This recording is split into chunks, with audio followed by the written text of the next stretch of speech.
I'm standing here with Mr. Murphy Morobe, who's coming from Change Starts Now, and I just want to get a reflection on what has transpired here at ETC at Gqeberha. And we've just seen a hall full of people who actually raise issues. But I wanted to hear from Mr. Murphy Morobe on what his reflections are on what has just happened. You know, what has just happened in this hall actually confirms the approach that we wanted to take to provide ordinary people an opportunity to speak their experience, so as to be able to give expression to what change should mean for them.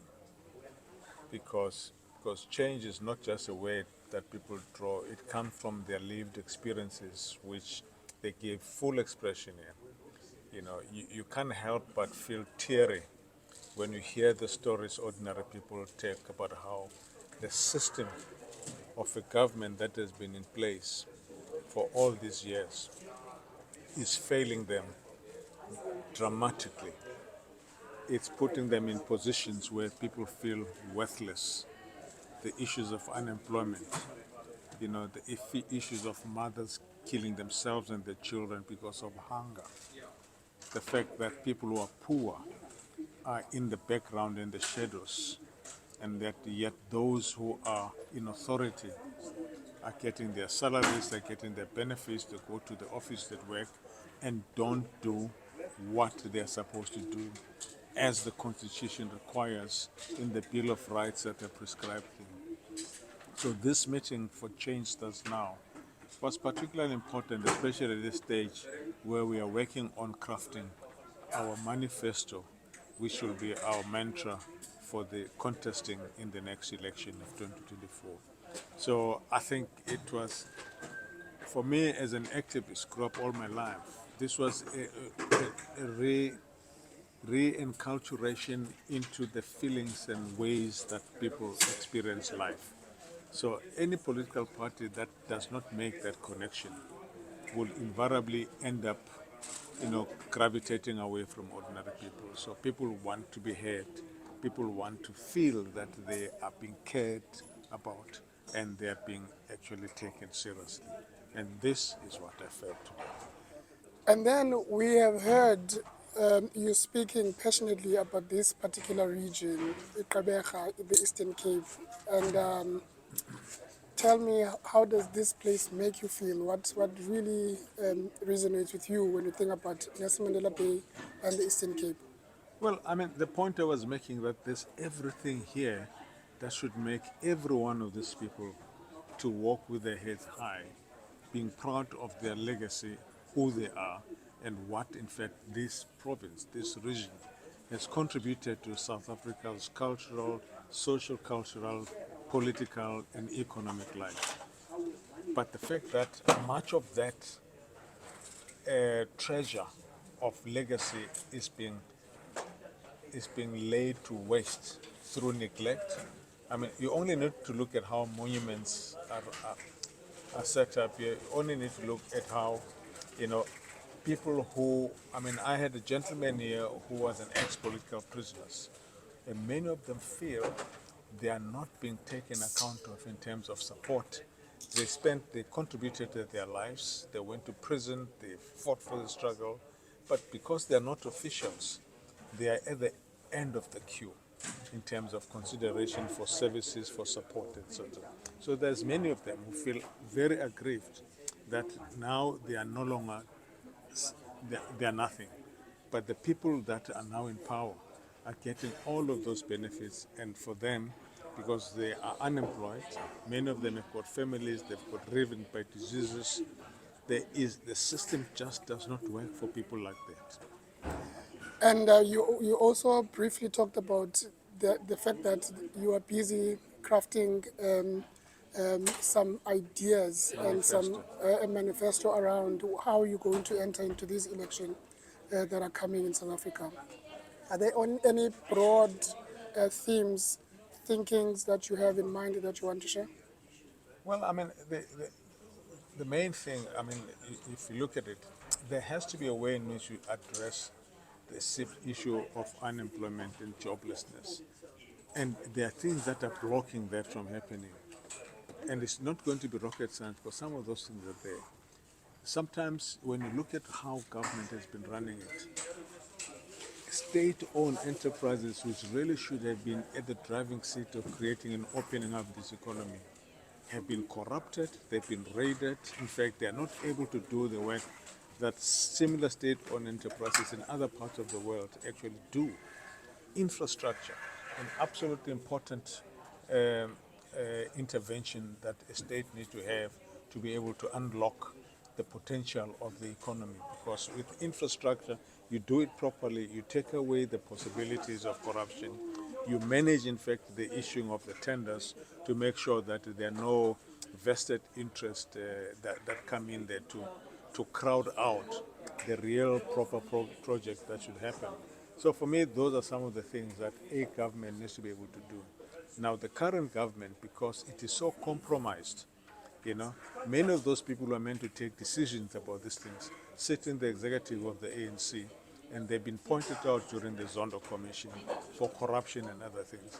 What are they going to do to turn around the problem that the country is facing? So the fact that change is always an option that a country, a system needs to take when the old system does not work is what we need to have to do now.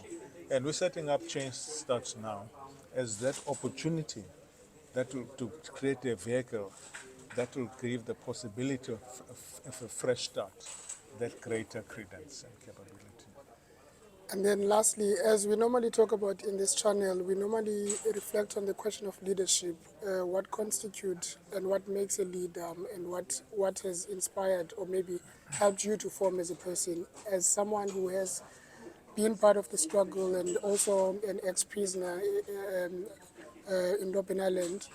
What are these attributes that all leaders from this point onwards should have? The first thing, anybody who's a leader is that you are a leader because of and with the people. You don't sit above the people. You have a responsibility amongst them to actually be the one that points the north, where the true north is. And behind you would be embodied those values that define the characters that ordinary people want in a leader. Empathy is one of them. A leader that is seen and experienced to be having feelings, who has the emotion of linking up with the conditions of ordinary people. And not because you're a leader, you start putting up barriers between yourself, and therefore you put hoops. So for someone to reach you, they've got to jump 3 or 4 steps to get up to you. But it's about always being present in the conditions of the people that you're a leader of. And for me, that to me trumps everything else. Of course, you must be intelligent. Intelligence meaning the ability to grapple with the complexity of running modern institutions like an organization, company, or even a country for that matter. The complexity of running multiple tasks to solve the various problems that present themselves. Because when you're dealing with government, you're dealing with multiple things happening at the same time. But also understanding as a leader that you do not know it all. You create the vehicle and create an environment for those who have the skills and the expertise to rally around you, to help you generate those interventions that will change society. That to me is a leader. Maybe the last moment, I saw you providing leadership on the question of foreign nationals in South Africa. What do you think is the problem? Why are people or expressing anger towards the foreign nationals? Maybe for a minute. Well, the issue of foreign nationals it's simple even as it is complex. You have to understand it just from your immediate environment, in your home. You're a family of 4, you only have a loaf of bread, and you are eating dinner at a certain time because that's all you have and that's all you can afford for that evening. What happens if somebody who's not part of you comes into your home at that time? Everybody becomes uncomfortable because suddenly what you're going to get might just get less because now you have to give it to this foreigner who's coming to your house. So what will then happen is that you probably just stop eating and pretend as if you're not going to be dishing so that this visitor can go away and then you can remain behind. It might be that that person had a greater need. Maybe they were hungry and maybe they had other issues. But because your self-interest makes you be insular, you forget that a human being has come and they need to be assisted. Create an environment for them to be able to express their agency and their creativity. It's possible that they can contribute positively, even to your own life, even to your own country for that matter. So create the facility, create the environment. Foreigners would not be a problem, but they can be an asset to your country. I already feel like I can listen to you the whole day and the whole week. One more thing, maybe I know you need to go. I have to go. You also reflected on on the International Court of Justice yesterday. The results. Do you want to say anything before you go? Palestine and Israel. Nothing. I mean, the point is that the court has ruled. Yes. We've issued our own statement on the matter. And what the court ruled accords with our own feelings on the matter. The fact that there is an activity that is taking place that is actually decimating a whole population by any measure of civility, it's unacceptable. So for me, even though the court did not rule on a ceasefire, but I think the important thing, though, it made a ruling calling on certain things to happen on the offending party, and hopefully they will adhere to that.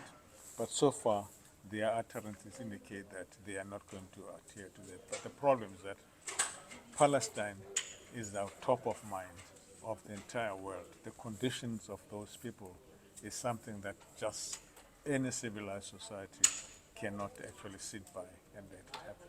Ladies and gentlemen, we have had Mr. Murphy Morobe, and thank you so much sir, for joining us. All the best for this journey. My pleasure.